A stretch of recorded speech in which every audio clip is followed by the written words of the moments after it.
dia apal tabarok. Tabarok tok lho kan. Wes. Wah, saya ngapal 114 surat di Quran itu nih, Pak. 114. Wes 114 sing lebokno kulhum awidatan macam-macam. Apal surat sitok Baqarah nu marem Kang 2 juz setengah. Sitok dari kulhu agak tunggale. Akhire yo wis ngene wae. Matur pangeran, piye-piye aku nyeksa wong iku ya perintahe pangeran. Aku rawani kuwe sebagai kalamu wah ya aturane pangeran. Wis saiki aku ora di keputusan. Mungkar nangkir sing mletene kono iku iso ditaklono. Wis saiki matur pangeran. Matur pangeran karena sudah di depan Tuhan, mungkar nangkir rawani ngomong. Buayane ngono rawani ngomong. Sing jare duwe godho wong dituthuk remuk sak walang-walang. Saya tuh udah pernah bayangkan mungkar nakir yang seperti itu. Sampeyan kado bayang ngono insyaallah ngalami seperti itu. Kalau mboten nate ngalamno bayang mungkar nakir seperti itu enggak? Mboten nate. Kalau bayangno teko disambut secara baik-baik. Aku nak lagi ae nek cerita mungkar nangkur, nggo godho wong dituthuk sak walang-walang. Saya cok nangkir mboten kula mboten nate bayangno. Ngenyak wong mboten kula bayangno. Nah sampeyan bayangno ngoten nggih monggo nak akan kejadiannya seperti itu. Akhirnya matur pangeran Gusti caniki ora sopan. Makhluke jenengan setunggal ora sopan. Mong kula karuan kalam muka ape ditutuki. Iya mung karena kira kowe wani mbek kalam. Mutiange nakal Gusti. Ya tapi masalahnya gawa kalam iku wong iku gawa Quran. Wes pokoke bantah-bantahan terus Allah menangno surat Tabarok. Isfa'illah yo kowe nyafaati wong iku. Mung karena kira mire ora usah kowe ora ngurusi wong iki urusanku. Disafaati. Mana terus tren wong do ngapal surat nopo Tabarok. Tapi nak wong lelape disiksa iku ape mati lali. Lane ngapal pas sampai mati wae. Tapi ini nyata. Lane masyhur wonten riwayat napa jenenge la subhanallah la taghurrannakum hadhil maskhif al muallaqah fa innallaha ta'ala la yu'adzibu qalban wa al-qur'ana. Sebagian riwayat fa innallaha la yu'adzibu qalban fihi bi'a'un lil Qur'an. Kowe kok jogeman hanya terlena karena Quran itu sudah dimushafkan, kemudian Anda tidak menghafalkan Quran. Kamu harus hafal Quran sampai ada di hati Anda, karena Allah tidak akan menyiksa hati yang di dalamnya ada. Ya logikane gampang Kang, muka nakir kok nyiksa wong hafal Quran si apal lho syaratnya ora pas semaan ning donya tok, nganti mati ku apal. Kan gak sopan mosok ana kalamu wah disiksa. Lan iki bayangno semaan sok ben ngarepe pangeran. Cuma mendengarpe wong sekali-kali bayangno tetep apal nganti sowan.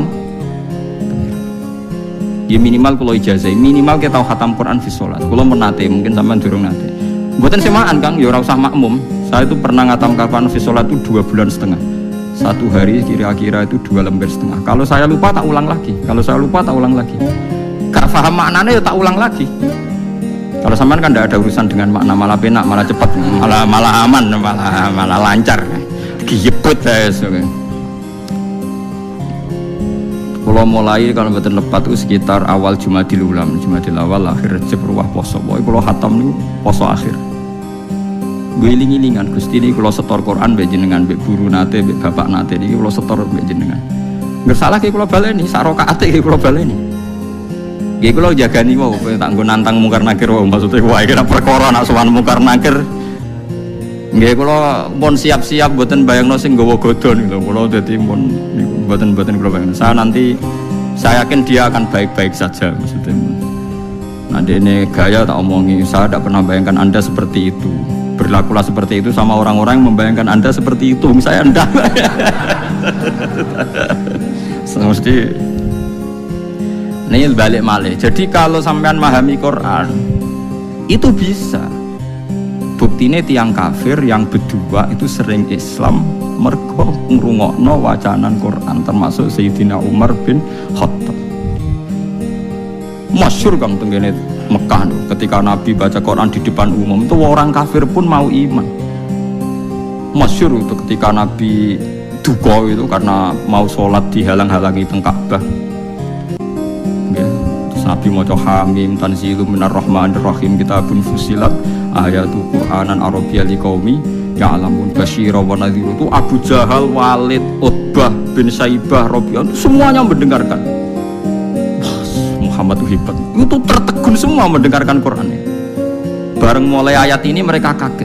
Fa'in a'radu fakul angzartukum so'ikotam mithla so'ikoti adim wasamu.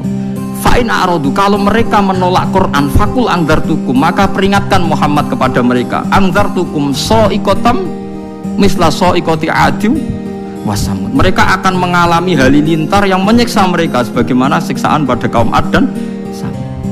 Niku Walid bin Mughirah, orang-orang Bani Quraisy, langsung mulutnya Nabi lu ditutup ambek lesan, ditutup sebagai bentuk hormat. Unasyiduka ya Muhammad birrahim, kuffa anna ya Muhammad.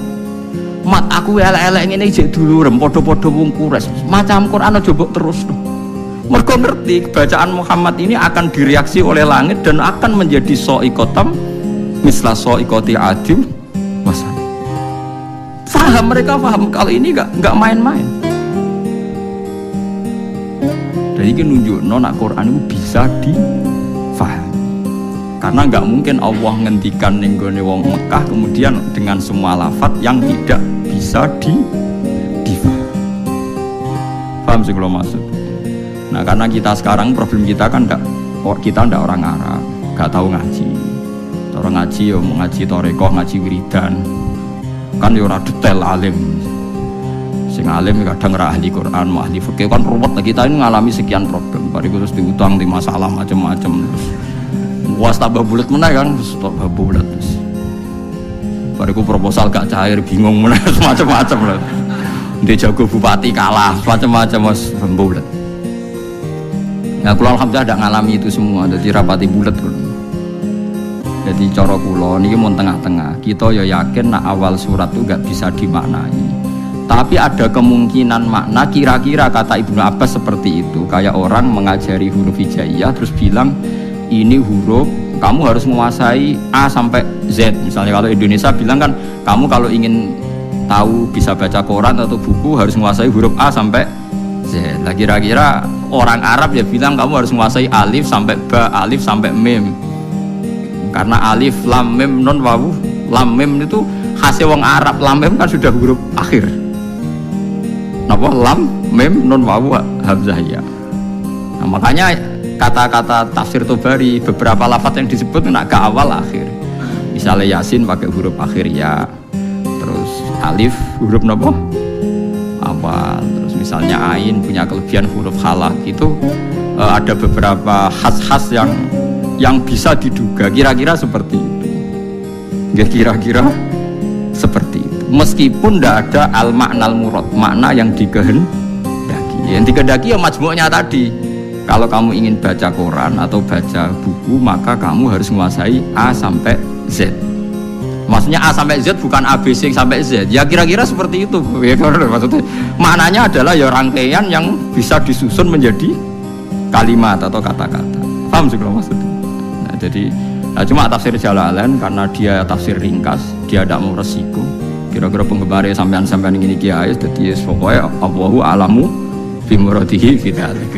Ngono ae kok repot, pokoknya mulai ngarep nanti gurih. Nah, tapi sebenarnya Imam Suyuti itu hanya ketika ngarang Jalalain bilang begitu. Di kitab-kitab yang lain yang besar tidak seperti ini. Nah, karena jenengan tidak punya kitab itu, ya milih yang punya saja. Gitu. Bismillah iki wae kok repot apa? Kok repot ya milih sing apa alam napa? Fi muradihi fitalik. Jadi paham gitu. Terus niki peringatan nggih jenengan kula. Terus Quran itu bisa dijelaskan. Lan ngantos sak mangke niku tiang-tiang kafir sekalipun mboten saged. Seperti kemarin saya melihat berita-berita di Inggris, di Vatikan seperti itu. Barokah Quran bahasa Arab niku sudah luar biasa. Makanya kata pakar-pakar dunia sekarang kan banyak pakar-pakar yang pinter bahasa Inggris yang ngajar S3 di Belanda, di McGill, di Kanada. Itu sekarang tuh paling bangga kan Quran ijek bahasa Arab paling bangga.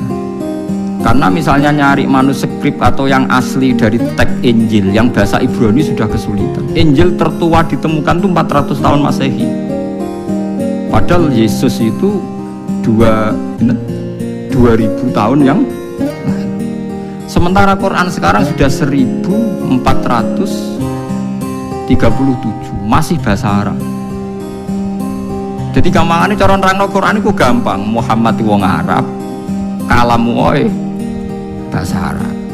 Nah, misalnya kan terangno Yesus iku wong Ibrani, Injile bahasa Indonesia. Basa Jawa. Mbok ning Papua ya basa. Wong kon golekno sing bahasa Ibrani ndi? Pokoke ono. Lah ya ning ndi? Pokoke ono. Lah lucune dicari di Ibrani saja di Israel sana. Ya wis ra ono sing ning negara bahasa Ibrani wae. Lah ya barokah je asli wae, sekedar asli bahasa Arab wae wis ketok asline gitu. Paham gitu maksud? Paham gitu? Apalagi sejarah dokumentasi itu mulai turun sampai sekarang dimusafkan sehingga ada bukti. Mun kula saiki tak terangno wa yuqimunas salat. Salat ya sama. Salat itu apa? Ya salat itu ya baca Fatihah bahasa Arab Kang. Aja koyo wingi sing wong Malang tadi sing basa Jawa. Malang apa Jombang? Malang. Kula paling tak kenang salat bahasa Arab tak eling niku seorang wartawan ngeliput kerusuhan Gaza Palestina. Dia itu bisanya bahasa Inggris, dijak bahasa Arab ora iso. Sing ngomong wong Arab jurnalis Arab. Nah, kalau dia ngomong minta Inggris karena dia tidak bisa bahasa Arab. Walhasil ya sudah seperti itu. Suatu saat salat maghrib, si wartawan tadi ngimami maghrib. Ngimami fasih nih. Bismillahirrahmanirrahim, ada saldene tradisi ini NU maca kabiron rodok banter. Kabira walhamdulillahi katsira wa subhanahu ibu krotau wasila. Terkipe bener. Makmume langsung kaget. Wong iki jare muni ra iso bahasa Arab kok terkipe bener. Terkipe gramatikal Arabe kok bener. Misalnya mubtada ya rafa, engko nak hal ya nasab. Wis pokoke bener kabeh. Misalnya at-tahiyatu kan rafa mergo mubtada, al-mubarakatu rafa mergo sifat, at-thayyibatu ya rafa mergo. Wah bener kabeh. Bariku diambung. Kowe cek sopane ngaku ra iso bahasa Arab padahal kowe salat nganggo bahasa Arab kabeh. Terkipe ora ono sing salah kan. Pancen caci cilik anane apalan. Lah iya barokah salat iku bahasa Arab. Wong sak donya iku kembar salate Kang. Ora kok wong Jawa. Artine lha iya umpama salat iku gak kembar repot Kang. Sampai anak salat ning Palestina atau ning Arab dianggap wong umek-umek numpak mantra Kang. Oh iya disterilno mbek wong Wahabi cara salat basa Jawa, salat kok maca mantra. Tapi barokah salatku bahasa Arab wong Jawa sing ra paham lah ya muni alhamdulillahirabbil alamin arrahmanir. Meskipun kadang salah tempat nangise gak masalah kan. Lah kan ra roh artine, pas fabasyirhu bimaghfirati wa ajrin karim no angges padha. Wong Arabe bingung fabasyirhu kok nangis. Padahal maknane fabasyirhu berilah berita gembira. Terus gak masalah, salah nangis juga masalah. Yang penting kan tetap apa? Bahasa Arab. Ya paling problemnya kan salah nangis wae, misalnya gak pas no posisi nangisnya itu ora pas. Mulane ora usah nangis Kang, maca Quran ning Arab ngrungokno makmum ora usah nangis. Padahal imame maca ayat tentang berita gembira, mulane tenang ae. Timbang nangis keliru, guyu keliru wis menang ae. Soale asukut salamah supaya menang iku selamat. Ora usah ngambil apa sikap. Apa guyu nang ayat susah, apa susah kok nang ayat bunga wis meneng ae wis. Jadi cara kula istihad ana Quran kemungkinan napa mau salat kemungkinan basa Jawa bahasa Indonesia itu ngeri sekali. Bagaimanapun kita dengan firqah apapun itu enggak beda dalam hal masalah napa salat. Salat itu sama semua. Sak dunya sama. Paling kadang-kadang wong NU nyoal sudes ra maca bismillah seperti itu. Paling kan debatnya kan debat-debat kecil perkara napa? Perkara napa? Bismillah. Engko paling ketua KBI bilang, "Yo maca tapi ra banter." Sing wis mbok pilih oleh jawab terserah. Tapi kalau nate teng burine pas iku yo ora krungu padahal nganggo mic. Mulane kula. Tapi sudes nate diundang teng Surabaya maca bismillah. Ya sudes yang terkenal teng Masjid Akbar Surabaya maca bismillah. Ternyata dia aja takut juga ditanya, "Lima ada takro Bismillahirrahmanirrahim." Khaufan minal fitnah. Jadi aku wedi fitnah. Wedi juga nih nambah wong Surabaya. Sudah sih semua jodoh. Kamu wes kaget, wes siap-siap tanpa bismillah. Jumlah baca doa. Jadi do kaget doh. Mau baca doa. Bismillah. Ya bagus lah. Belum baca doa. Kalau kita sebagai orang alim yang baca kitab banyak, memang seperti itu. Semua riwayat tuh ada yang baca bismillah, ada yang enggak. Jadi kita itu sebetulnya tidak pernah mengatakan itu madzhab Wahabi, yang baca bismillah madzhab NU itu enggak. Kita sebagai orang alim itu di atas periode itu, kita tahu riwayatnya itu. Misalnya kita sebagai orang alim, ya tahu kalau kunut itu madzhabnya Imam Syafi'i, tidak kunut madzhabnya Abu Hanifah. Tapi kita sekarang tuh susah, kunut NU, orang kunut Muhammadiyah. Yo repot, kita sebagai orang alim roh kang ngono iku. Berarti Abu Hanifah Muhammadiyah. Ya. Imam Syafi'i NU ora ono kang ngono yo ora ono. Kok acuh sakniki acuh. Iki kula nu mboten nate roh ngoten mboten nate. Niki NU mboten roh. Kula kan ya wong alim kan belajar kitab-kitab riyen. Misalnya ada tabi'in, anaknya baca bismillah terus dimarahi sama bapaknya. Jong shallaitu khalfa Abi Bakrin wa shallaitu khalfa Umar. Falam asma ahadam minhum yajharuna bi bismillahirrahmanirrahim. Saya ini pernah sholat makmum sama Abu Bakar, Umar, Utsman, Ali, dan saya tidak pernah mendengar. Memang di riwayatnya itu falam asma, saya tidak pernah mendengar satu dari mereka sing yajharuna bi bismillahirrahmanirrahim. Tapi dalilnya Imam Syafi'i tidak seperti itu. Ketika Nabi cerita, saya ini diajari Jibril surat Fatah. Faqara'a bismillahirrahmanirrahim inna fatahna laka fatham mubina. Nah, soal riwayat yang tadi falam asma itu dugaannya Imam Syafi'i, saya tidak mendengar. Tidak mendengar itu kan tidak ada jaminan imam tidak baca. Mungkin dia di belakang atau pendengarannya kurang baik. Kan tidak jelas, bahasanya falam asma, saya tidak mendengar. Sehingga biar tidak resiko, kata Imam Syafi'i, ya baca saja bismillah. Orang modal wae, orang bayar kok gegere ra karuan dari Imam Syafi'i, ya sudah baca bismillahirrahmanirrahim. Tapi Arab Saudi yo nabi Kang, saya pernah diskusi sama ulama-ulama Arab Saudi. Khusus Fatihah, kalau sama nggak percaya nanti setelah ngaji saya lihat Quran terbitan Arab Saudi, mushaf terbitan Arab Saudi. Khusus Fatihah itu bismillah itu ditulis ayat 1. Alhamdulillah ayat 2. Artinya kalau bismillah ditulis ayat 1, alhamdulillah ayat 2, berarti bismillah itu bagian yang enggak terpisahkan dari Fatihah. Khusus Fatihah loh Kang. Kalau selain Fatihah enggak, bismillah itu enggak dikasih apa? Nomor. Kalau khusus Fatihah itu bismillah dikasih 1, alhamdulillah 2. Itu hebatnya pemerintahan Arab Saudi. Masya Allah, dia ini tunduk ke riwayat. Biye bismillah itu istilah pangeran itu walaqad atainaka sab'am minal masani. Bismillah ning gone Fatihah iku kudu 7. Nah, 7 gelem ra gelem kan bismillahirrahmanirrahim 1. Alhamdulillahirabbil alamin arrahmanirrahim maliki yaumiddin iyyaka na'budu wa iyyaka nasta'in ihdinas siratal mustaqim siratal ladzina an'amta 'alaihim ghairil maghdubi 'alaihim waladdallin. Mergo nek ndekne ngurangi bismillah bingung golek nanti sing 7. Nah, makanya saya berharap yang ngaji saya di sini biasa mawon menyangkut bismillah. Lah anak surem macane Quran sing murattal teng sidi-sidi lucu. Dadi ra gelem maca bismillah tapi kok angger beda surat ana sing maca napa bismillah. Nah, suarane tapi beda. Sudah sing ngoten dadi ana sing urun napa bismillah. Dadi dekne dhewe mau maca tapi wong liya kon maca. Maksudnya piye ora roh. Tapi ya itu tadi, baiknya ijma seperti itu. Quran Arab Saudi sekalipun itu setiap awal surat ya diterterakan apa? Bismillah. Meskipun gaya mereka kalau baca tidak dibaca, tapi di mushafnya tetap ditulis Bismillah. Itu pentingnya wong alim kan. Jadi sampean tahu sebetulnya nggak se ekstrim itu yang dibayangkan orang-orang. Ono khilaf sitok maca Bismillah sitok ora, wah amatir. Mboten seperti itu. Tak jamin antar ulama itu tidak ada masalah sing terkait nopo bismillah, karena riwayatnya itu falam asma ahadam minhum. Saya itu ya saya tidak mendengar. Karena dalam fikihnya itu tak warai Kang, sampean ben fanatik mazhab Syafi'i. Sebenarnya Imam Syafi'i itu ya manusia, sampean bisa tidak cocok. Tapi masalahnya kan otaknya jauh, ilmunya jauh. Sekarang saya tanya, khutbah itu syarat sahnya Jumatan orang berapa dalam mazhab Syafi'i? 40. Syaratnya orang 40 itu dengar khutbah atau imam mendengarkan khutbah? Enggak, sampean saya tanya, imam memperdengarkan khutbah atau orang 40 dengar khutbah? Loh beda.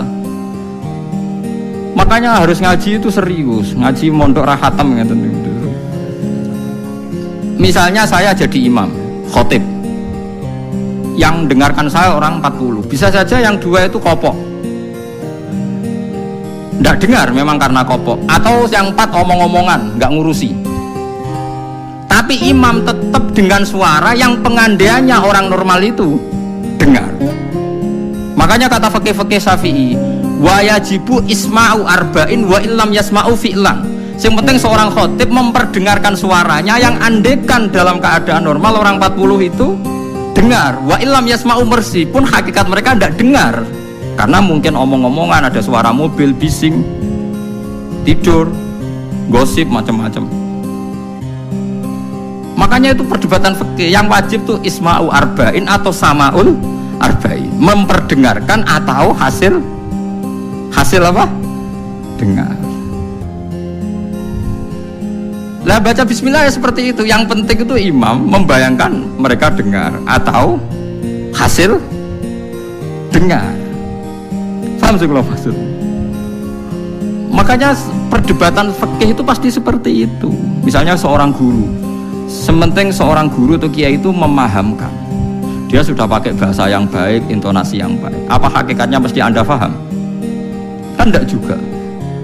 Mungkin wis bulat mikir tanggal, dibayar BPKB sesuk macam-macam, ono wong ngaji wis mbah sembang sumpah ngaji ngono suka mbah.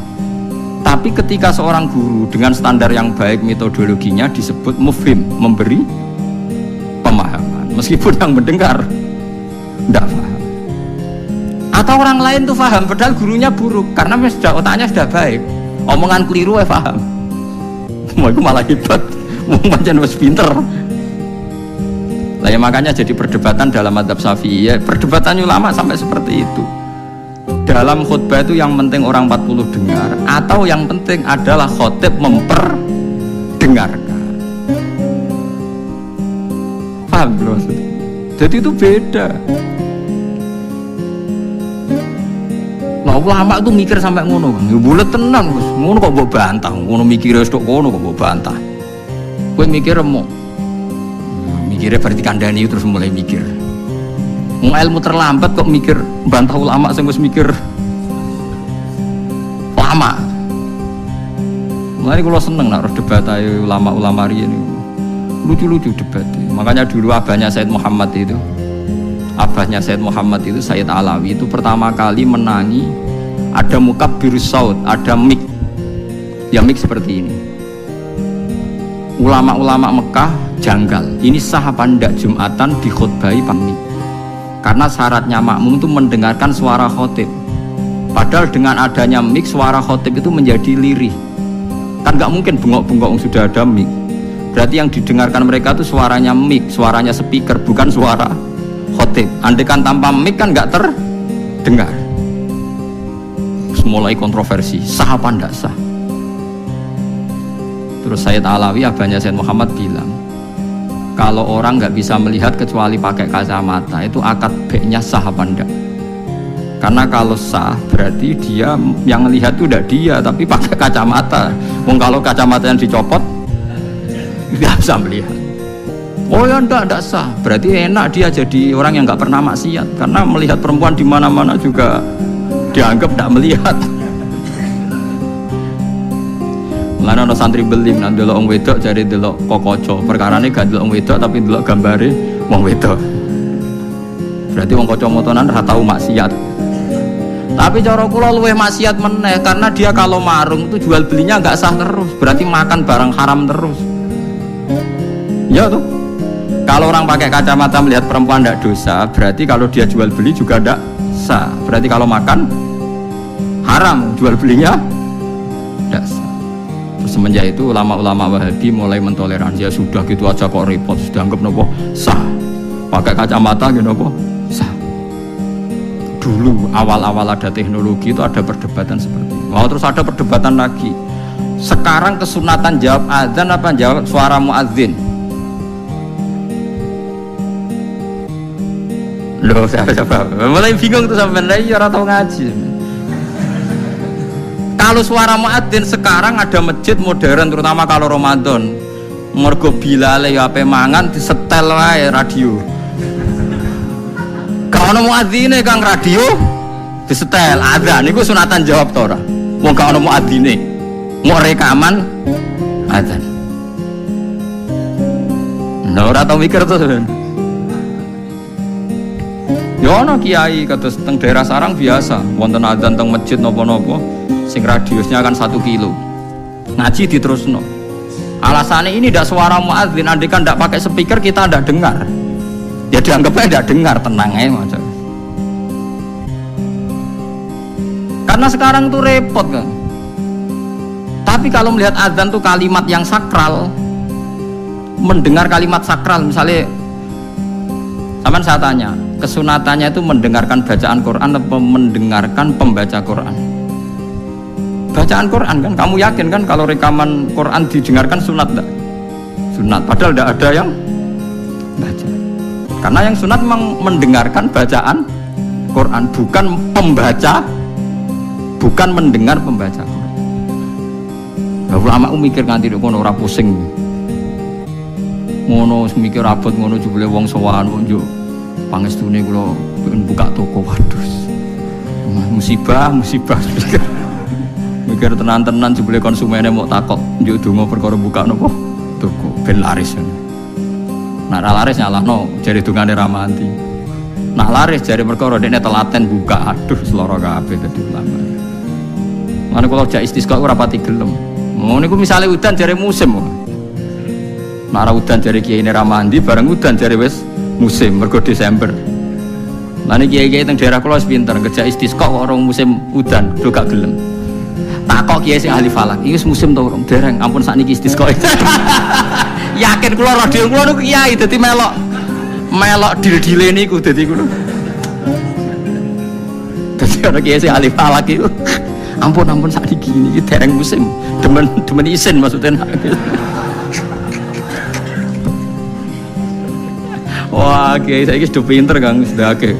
Lah dikritik terus ora ono sing nyalami templek, mbok dikritik tok wis atok diakali ae. Bareng wis diitung musim hujan kira-kira udane Selasa, istisqa Senin. Mandi Kang rinane udan. Mergo daerah liya sing ra istisqa ya udan juga. Terus wayahe. Lho nek nabi beda Kang, nabi ku iso ngatur malaikat udan, gak wani Kang malaikat.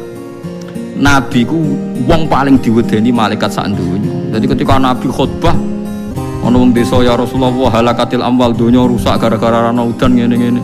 Nabi tangane diangkat, yo udan malaikat bagian udan terus bingung kabeh langsung udan saat itu juga. Semani sapa? Nah malaikat itu karena Nabi ngutus udan, ya udan terus sampai seminggu ora ana instruksi stop. Wah, malaikat terus repot ngadepi malaikat. Wah, akhirnya saiki ora rusak perkara kekeringan tapi rusak mergo sapine untane do katut banjir. Jumat berikutnya ya Rasulullah halakatil amal sakniki rusak malih tapi ora perkara ora ana banyu tapi kebanteran banjire. Wah, akhirnya Nabi ndonga meneh mau didelok tok langit. Allahumma khawalina wala alina mandek.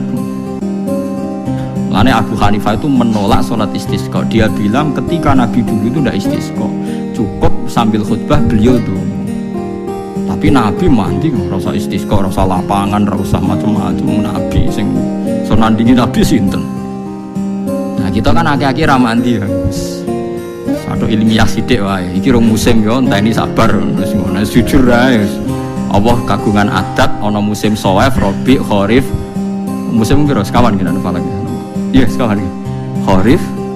Kula ora Arabe yo Kharif, Rabi, Sita, Shawwal. Robi kok cara ngene apa? Ora rendeng ya ora ketiga wae. Semi, ora Eropa ya ora mareng ya, mareng. Robi labo, Sita musim hujan, Soef musim ketiga.